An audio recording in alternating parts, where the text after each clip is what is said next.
Going on, guys? All right, I'm back home. The weather is definitely not as cool as it was in Carmel, but it's not too bad. Um, Actually, real quick, guys, want to take a look at this little doggy? This is our golden retriever taking a little nap in the backyard with me. Okay, so I want to talk today about diversification, specifically, in the thought of diversification versus the parable where the man sold everything he had for that piece of land because of the treasure that he saw in it. Let me just cut straight to the point. I believe there's going to be runners, and I believe there's going to be those left behind. That was a word I feel like the Lord gave me. He's not talking about people, mind you. I believe he's talking about cryptocurrencies. I believe take the top 10 cryptocurrencies, and let's pretend each of these are 1 acre pieces of land, okay? Let's pretend you and I are pioneers, and we go out and we assess these 10 acres of land. One of them is Doge, one of them is SHIB, one of them is XRP, one of them is Solana, one of them is XLM, okay? You guys get the point, right? As we go to each acre, our responsibility is to research what is on this land.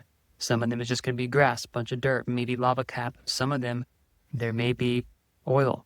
Okay, you're going to strike it rich. How do we know what's on this land? We know what's on these different pieces of parcel by doing research into these different projects. Now, here's what I want to share with you guys. Diversification is good, but in the words of Warren Buffett, diversification is a form of ignorance, where if you don't know and if you have not done your research on which parcels of land, which cryptocurrencies have the greatest potential, one of the options is to diversify, shotgun your cash, your money out to different options. And this is where you can potentially hit a moonshot because you're simply diversified. However, this is, on par with ignorance, if that makes sense. Okay, I'm not trying to maybe be rude by saying that, but it is true.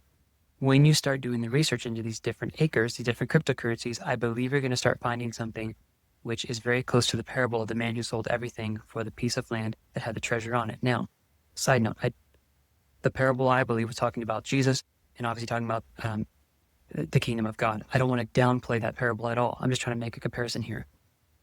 Let me say this. If you guys look at all these 10 different parcels, these cryptocurrencies, XRP is the only plot of land that has what's called an event catalyst behind it. The Shibarium upgrade, that's great. I don't think it's going to be as big as XRP. When XRP comes out and we see Judge Torres eventually drop the case, and I'm still praying into that, and I'm asking you guys to pray that literally it's released, okay? That the enemy cannot hold that back anymore. When that's released, I told you guys in Carmel what Brandon Briggs talked about, right? He saw that when this case was released, a doubling, a tripling, and a quadrupling in the price of XRP. I've done the math on this. It's very simple math. Take $3, times it by 2, $6, times that by 3, take $18, times it by 4, and you get about a 24x return. What I'm trying to say is not to tell you what to do, but pray with the Lord. I believe when the Lord told me this about a couple weeks ago, there will be runners and those left behind. He was not speaking about people. He was speaking about cryptocurrencies. When XRP runs, I believe it's going to be an event catalyst, which is going to be the settlement of the XRP and the SEC lawsuit. No other coin has this catalyst behind it. Okay, no other coin. So what I'm prompting you guys with today is ask the Lord, if you are diversified into many different coins, ask him how much XRP you should have, because there is not another coin. I'm going to be very redundant in this, guys. There's not another coin with an event catalyst like XRP coming up. Because listen, it compounds on itself. Watch this. You get the settlement of XRP SEC. That jumps the price up. You then are most likely going to have the release of the ETFs end of summer, most likely, for XRP. Great. Then we go straight into November where we have the protocol implementation of ISO 20022.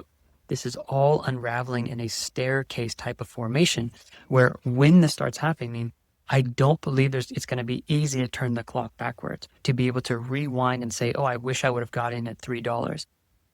Where we are at in the cycle formation, we go into the parabolic move right after this. If you guys have been watching the charts I've been showing you in the future forecast that I do, okay? The 3 tops that we've put in, if you compare it to what we saw in 2013, the biggest parabolic move is scheduled to be next. And there are price targets, conservative price targets at $8, $12, $16, $17, okay? And it's very simple. If you guys look at the charts, I'll show you tomorrow where where these tops are.